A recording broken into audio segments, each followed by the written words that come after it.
Hello, hello. Thank you very much for coming. Ross Tavendale, a Scotsman living in London, founder of Type A media SEO agency, has some unique approaches to running his agency. As far as I understood it, you have a lot of mid to large clients. You did a lot of speaking back in the days among these gigs, SEMrush or SEMrush, depending on how you pronounce it.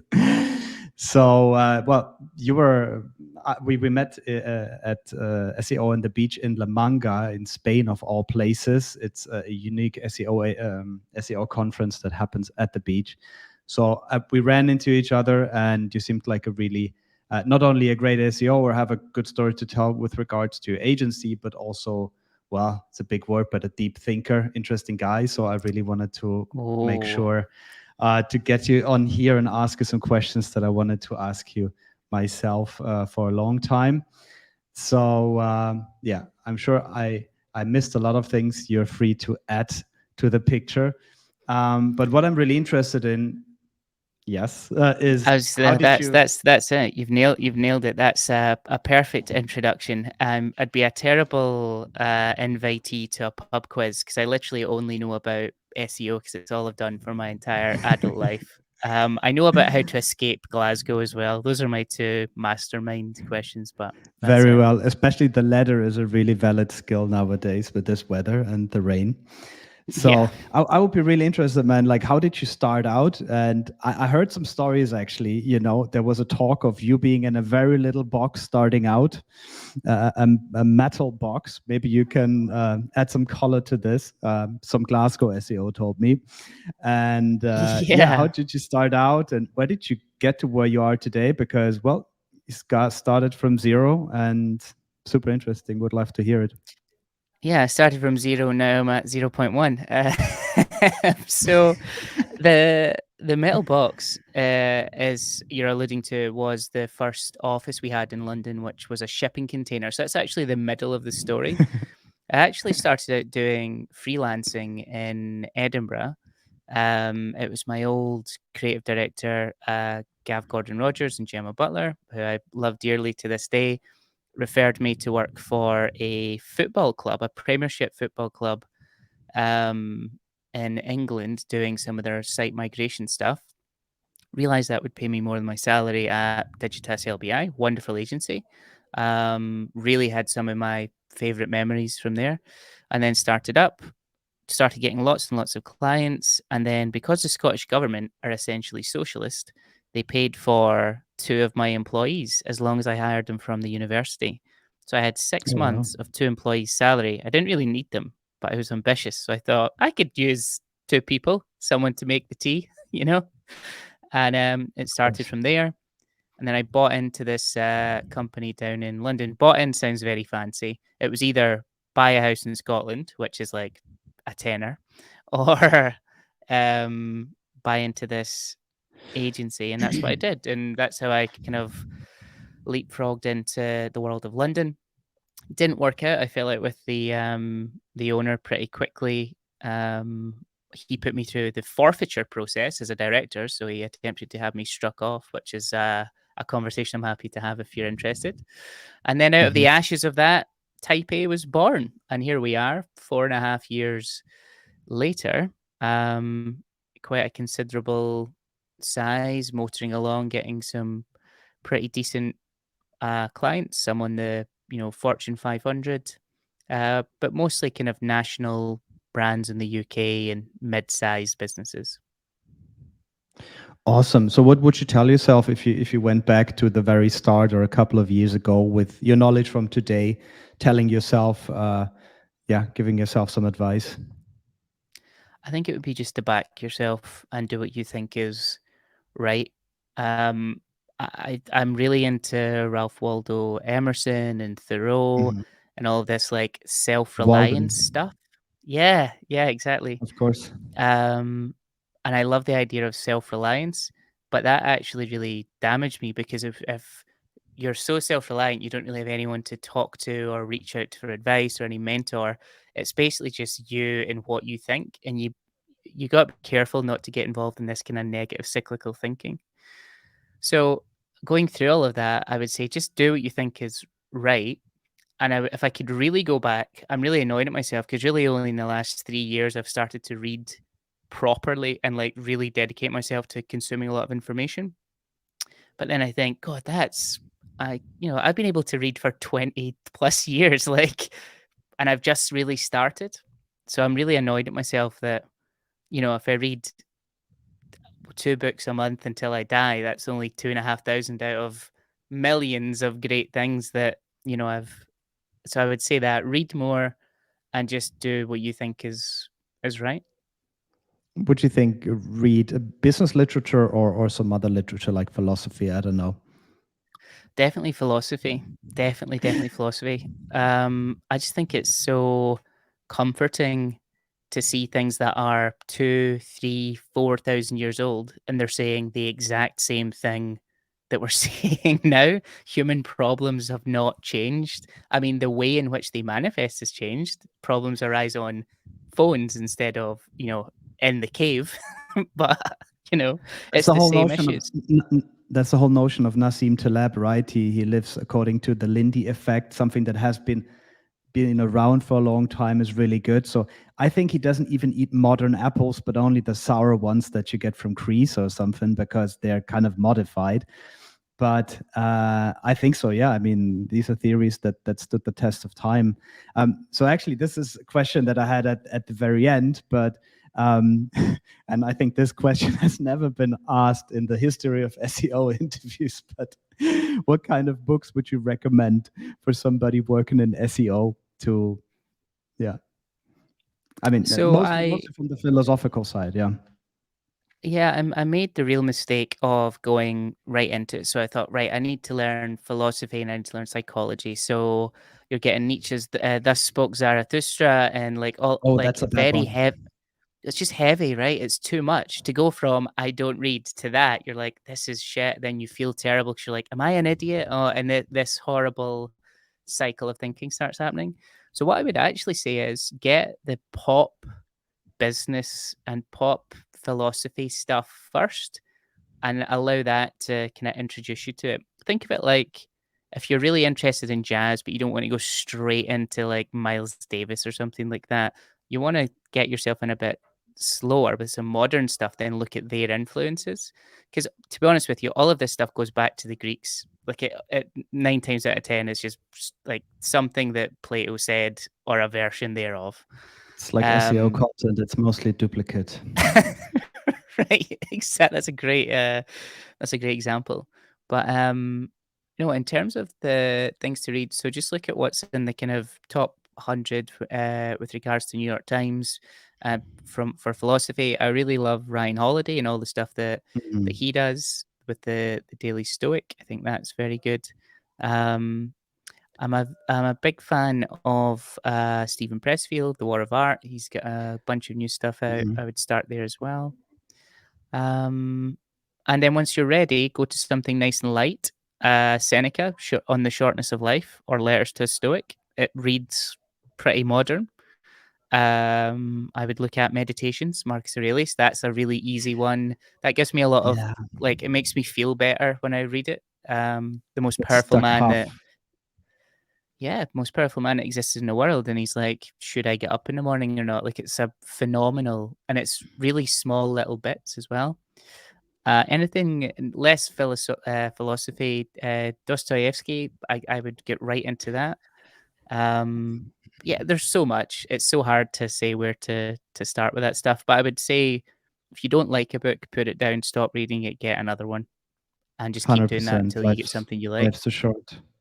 I love Yeah. Dostoevsky quotes. I see them all the time on Twitter, but reading the actual book, I have a couple, the Brothers Kazmarov or whatever. I don't really read, and I'm actually stuck for a year or two already in the midst of Marcus Aurelius' meditation, right? So, but What there, would you I should. recommend? What would I recommend? It's a really difficult one. I mean, I'm sorry to say, it's not a very old and ancient book or so, or not world history or world philosophy. But I mentioned before, in when we talked before this talk, chop wood, carry water. I mean, this just was really something Yeah. that is applied. And it reminds me when, I don't know, it's a Saturday, I shouldn't work. I'm sitting on the couch down there and commemorate or think about why am I not a millionaire yet, or some other stupid thing, why I haven't lost 10 kilos yet. And then this book started reminding me of, chop wood, carry water, one step after the other, and building the habits. Atomic Habits also was an important book with regards to just creating those habits, meaning you should just rehearse or no, yeah, rehearse to go to the gym. You don't actually have to go in and work out, but you just train to go actually. So that would be I like that. I like that a lot. If you're having these sort of like existential feelings about why am I not working on a Sunday evening and you have trouble yeah, taking downtime, Bertrand Russell is a really good one. So he's an essay called On Idleness, where he talks about how hard work is actually something that's only revered by the working and middle classes. If as soon as you become upper class, hard work is not seen as something to be proud of, which I think is a fascinating concept. So I really like that. He has another one, which is his like self-help book written in like the 1930s. I forget what it's called, but Bertrand Russell is a goodie. That's again knowledge that will stand the test of time. awesome. I'm gonna check that out. I also really loved Bourdieu on the uh, sociology is on sport de combat. It's a mortal, not a mortal sport, but a full contact sport, and they also talk about this. Yeah, well, that's awesome, man. Going back to asking you, were your biggest fuck ups along the way? Oh, there's been quite a lot of them. So I think the first one is not getting into therapy early enough and being a bad leader for people and not taking business seriously enough. So having these big aspirations to run a company, but actually not realizing what it takes and only like playing at it. So if you step into a leadership position, you start putting people on payroll and you start hiring them, you're responsible for them now. And you need to learn how leadership works. You need to learn that you need to learn deference towards your people. It's a very strange thing to be a young man and be given power, even a little bit, because it does something to you.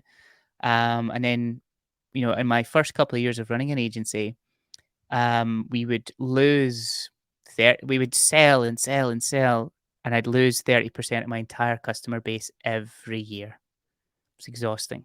And that's because you're not delivering properly on the product, you're not training people properly, and you're not treating people well. So that was probably my biggest fuck up is I didn't do the inner work required to be able to talk to people, train people, and be a leader for them. I was kind of running off of this fear and adrenaline of, oh, we got something good. Hold on to it. Go, go, go. Okay, quickly, let's get another one. And just like this frantic building thing, which to be fair, like you kind of need to be a bit frantic at the start. But that's definitely my biggest fuck up. Before in my current agency and the agency previous, the biggest fuck up I think was wishful thinking. So the old business partner told me like he romanced me, man. He told me everything that I wanted to hear, and it all sounded way too good to be true, and it was. And I gave away a lot of years of my work to that, and kind of really stalled me and put me back. So yeah, too many fuck ups to mention, to be honest. Okay. So I think you're a guy who's really focused on business values and also to bring your own values to the game. Mm, So I know you've talked a lot about it in videos I saw from you. I mean, starting with the 4-day work week and the beer Friday, I thought that was really interesting. hmm But beyond that, yeah, I mean, there's a lot of scammers in SEO. Let's be honest, people who promise everything. So it would be really interesting to hear, yeah, what are your values that are important to you and that help you to build your business? Well, if you want our actual company values, I know it's a little bit cringe, but I actually have them up on the wall. So we've Okay. got kind of five values that are kind of based off of the kind of four stoic virtues: courage, temperance, discipline, and wisdom. But ours are a kind of modern take on it. Um, I think the biggest thing for me is balance and understanding what is enough. Because with an SEO, there's no, unlike website design, for example, there's no completed state. So it's not like when the website is done, you're like, here is your website. It has been completed. Over to you. With SEO, there is no completed state. It just goes on and on and on. So it's important to understand what is enough, both at a micro level, delivering work to client and things like that, but at a macro level, what do we want out of our lives, and how does that translate through to our employees and the people that we work with? And it's the reason why we do this values thing is because it's just a really nice, easy heuristic to make decisions. So one of actually going back to fuck ups, Mhm. one of the original fuck ups was adding more services. So I remember at one point we were like, we're going to do Facebook ads, we're going to do PPC, we're going to do this, we're blah, blah, blah, blah, blah, blah, blah. And But I as didn't know to how to as do any of it. you offered this So I don't know. you offered this to Yeah, clients as a service, right? Not for you to attract more clients. that's right. So, or if a Okay. client says we want Facebook ads as well, or we're not giving you the SEO work, and I would say, yes, that's Mm. the wrong thing to do. Um, so, I mean, I think enshrining the values and really, so we actually mention them every single week. We have something called Bonusly, which is in Slack, which essentially allows you to give points to your colleagues and they can then redeem them for cash or vouchers or something like that. But it's based on the values. So being invested, growing together, having balance, being upfront, things of that nature. It's so Okay. important. And it just makes, if we had these values at the start and someone said, we want you to do Facebook ads, it would have been really easy for me. So I would have been like, nope, sorry, move It's on. it's it's a waste of time, yeah, and it's all about focus. So I don't know, do you really niche down with your SEO agency? I mean, there's this famous book, a guy who actually earns a lot of money. He has an SEO agency only for HVAC. I don't know how you say that, HVAC, HVAC. for the Yeah. HVAC niche.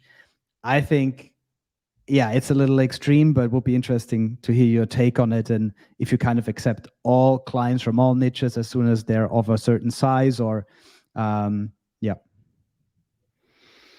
That is a very good question. I think niching down does work, but I see SEO as a niche within a niche. So you've got marketing, you've got digital marketing, then you've got SEO. So I think SEO is actually, and then there's niches within niches, right? Yeah, doing that, I'm sure it can work. And obviously, from a operational standpoint, it makes a lot of sense because it becomes much cheaper. You're essentially doing Adam Smith's pin factory. You're just making pin or matches. You're just making pins or making matches. Someone sharpens the pin, someone glues it on, someone puts it in the box. Rinse, repeat, rinse, repeat, rinse, repeat, which is fine. However, try and hire people and keep people for more than 18 months with that business. Would you want to work there? Just doing HVAC day in, day Possibly out, not, yeah. day in. No, fuck no. It's a horrible way to live your life. Now, so I imagine his business model is get lots of junior people, give them a 2 year maximum time horizon, and just keep churning through people, which is, and then take the net out, and that's fine. Let me ask you, do you think just doing SEO for that one type of business, can you add 10 years to that? Will that be a business in 10 years' time? If it will still be around the HVAC SEO business in 10 time, Do you in 10 years do you think time, so? Yeah. why not? Why wouldn't you think? Well, for a lot of reasons. So, for Okay. example, in order to build a company, is just a collection of people.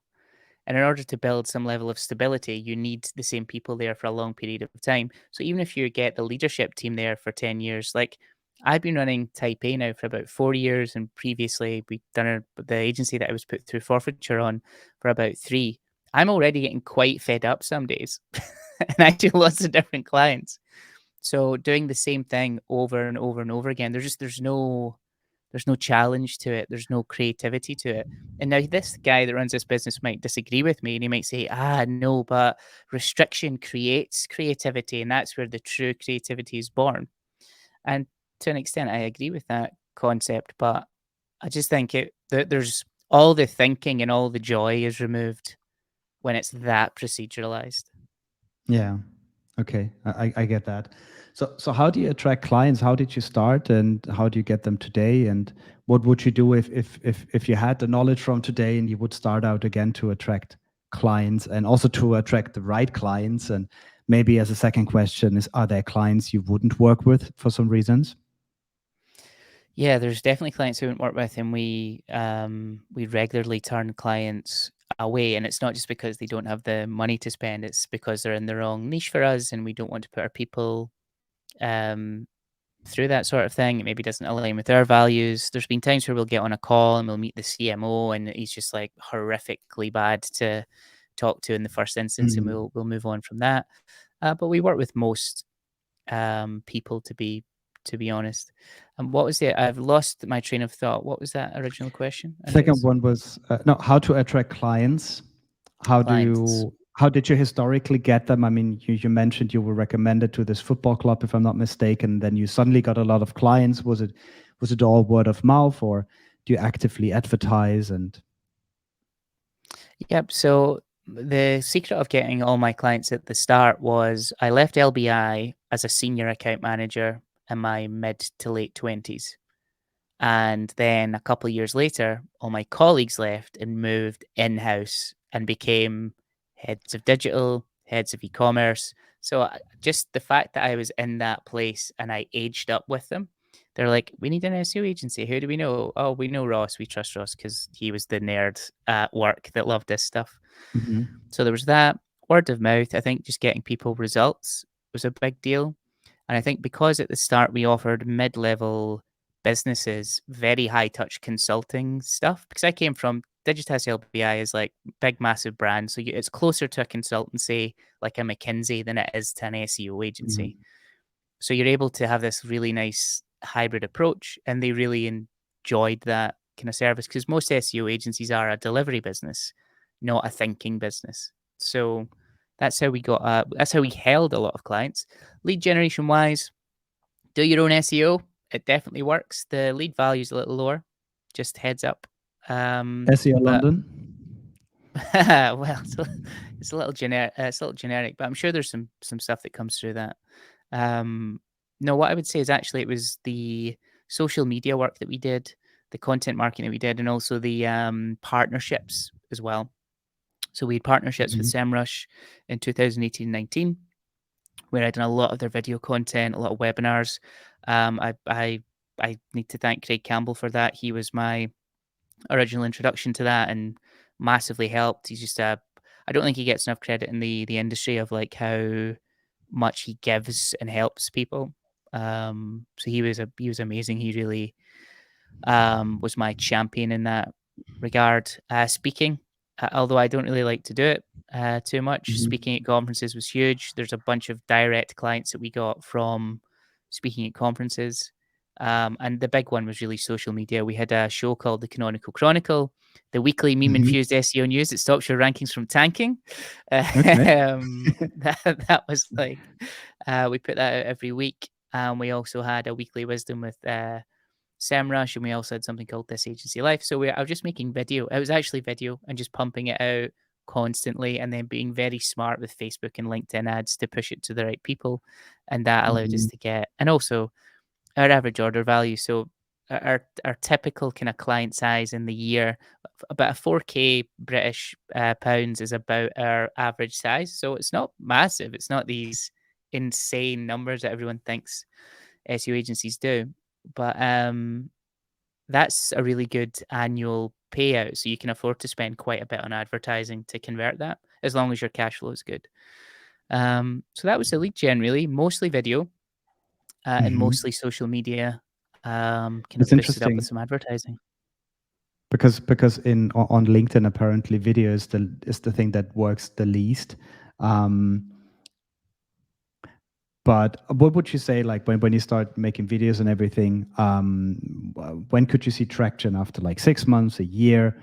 Um, Yeah, probably about 12 months. It took a long, long time. mhm. So, but it was just consistently just putting one out every week. So one of the first hires but we had like 5 staff at the time, and the sixth hire was a videographer. So I was really into the Awesome. idea of building that out. Um, and it helped a lot, and that gave me a lot of opportunity to kind of go from there. Also, a lot of advertising. So, the dirty little secret of the conference industry is if you want to speak on the main stage at a major conference, you can pay them to do that. And it Of doesn't say, course. when you're on there, it doesn't say this is sponsored. It just is like, oh, this guy must know what he's talking about, or he's got deep pockets. So it's pay to play in a lot of these conferences. And I think being smart with that at the start helped as well. That's also something I learned from especially Craig Campbell and Ryan Durrani. So Campbell is pretty open about it. I think he paid to speak at Brighton SEO for the first time. He was a sponsor, and so my big takeaway from this was, oh, well, Craig is not that amazing guy who all those people come to. Maybe not initially, but like they didn't wait until people approached them. They chose themselves. There's also this great book from James Altucher, Choose Yourself. I can recommend it. And that was eye-opening. And I know of another person who was featured in a huge business magazine, and I just thought to myself, oh my God, he's so famous now. They approached him, whatever. And later I heard, oh, he said it's really worth it putting in those 4 or 5 hours to pitch a story to a journalist. So it is a lot about choosing yourself, and that's really interesting. And also with regards to Greg Campbell, I think he's a teacher, and he really enjoys it because, for example, I'm part of his mastermind, and he doesn't make so much money with this, and I think he doesn't need that money either. So I think he really just has a genuine interest in seeing other people grow and helping them out. So I think that's really special and a privilege to have access to a person like this, right, on that level. um yeah. So I would like to know, yeah, number one, what would you say are the best tips to scale from a small agency to a bigger one, as you're doing now? If I'm not mistaken, you mentioned you're tripling in size as we're speaking here. And Well, I should probably correct that. So the agency is about to triple in size, but we're not Mhm, doing it in a month or in a quarter. So since we hired our operations director, Vicky Simans, which has been about a year ago, the mhm. introduction of her to now has put us on track to triple in size. So by Q2 next year, since she joined, we would have tripled in size. So 3x growth in 18 months. It's still a lot, but it's not quite the same glitzy headline of we're tripling in size this month. And actually, anyone that says that, just run a mile because that's a really bad idea. Okay. Blitz scaling. I don't Another. really believe in blitz scaling for agencies. I do for startups, Mhm. but not for agencies. Awesome. And that would be my last question now. You mentioned in one of your videos also that it's a mistake to play too safe, basically, to sit on your money as a company and not spend it. If this is my takeaway. And Yeah. I mean, I think it can be too risky. You can go invest too much money and try to grow too fast or invest too much money, but it would be interesting to understand what you exactly meant with this. Yeah, so the decisions that I was making were month to month based on the money that was in my business bank account Mm, because the business bank account was my total net worth. And I'd been put through forfeiture before and I lost everything in the business bank account and all my clients and all my staff. So very conservative and very scared of losing again. Problem with that is you're making these terrible month to month decisions and not zooming out. So like you've got your sniper rifle, and when you've got that level of focus, you can only shoot little targets. But if you're zoomed right out, if you're in the helicopter above the sniper, you can make much better long term decisions. And one of the things that was holding me back was the fact that if the agency goes to zero, I go to zero, and I need to get a job, which I'm not employable. So I've not been in employment since I've me been neither. 24. I'm now 33. So what do you do there? Well, I've about 3 years ago, I strategically started, sorry, about 2 years ago, I started taking a lot more cash out myself so that I have a personal runway where if everything goes to hard zero, I've got a couple of years to work out what to do and rebuild and all of that. Now, the likelihood of it going to zero is really, really low. However, um, have you ever read The Psychology of Money? No, but it's on my list. I think it's Morgan Housel that wrote it. I forget the author's name. That's a really interesting concept. So yeah, the psychology of money, well, it was holding me back. So I was looking at that business account as mine, but it wasn't because it's a Mhm. limited business and it belongs to the company, not to me. And when I had that little release, I'm like, oh, it's actually you spend a bit, then you grow, and you spend a bit and you grow. That's how it works. And if you're bootstrapping, which I actually wouldn't recommend, I would recommend taking money or having money at the start. It's a really slow, painful process. Because to do it again, I might actually look at financing at the start. I just have a much better relationship with cash because it allows you to grow a lot more. And I also just work at like, what do you actually want out of all of this? Are you growing it to sell it, or are you growing it to keep playing the game? Um, and for me, I just like playing at business. People ask me that, "So, are you growing to sell?" I'm like, no, I just want to get really good at this. So I also changed the structure of the business as well. So it's now owned by a holding company. So we can do some fun things with that, which I don't want to go into too much in public. You'll need to get me a beer when I see you in La Manga next. Yeah. So you're all about the process and the mastery. So because that would have been the last and final question, like what's your long-term take? Is there a fantasy that, I don't know, you're sitting with a beer at the beach in La Manga in 20 years, or you just love the process and the mastery of it? I think the only thing I would want to change is just to have more choice. So at the moment, running a relatively small agency in the grand scheme of things, you still don't have a lot of choice. So if I decided I'm just going to take a month off, although I never really would, I don't have that choice. So I think a little bit more wiggle room to do that, but I never want to not be playing at business, and because I just enjoy it so much, and that's why running people businesses and agencies work so well for me because I love going in and meeting new people, understanding their process, and just helping them grow. And if that's through organic search, if that's through something else, I just really enjoy that. So for me, it's trying to build something that will stand the test of time. And I think like I'm getting a very good business MBA at the moment running this agency. Very well. Thank you very much, Ross. Thanks for taking the time, and hope to see you in La Manga, Spain next year in June at the beach. Everybody come. SEO on the beach. It's amazing. Thank you, Andreas. I really appreciate it, bud. And yeah, I'm looking forward to sharing a beer with you soon.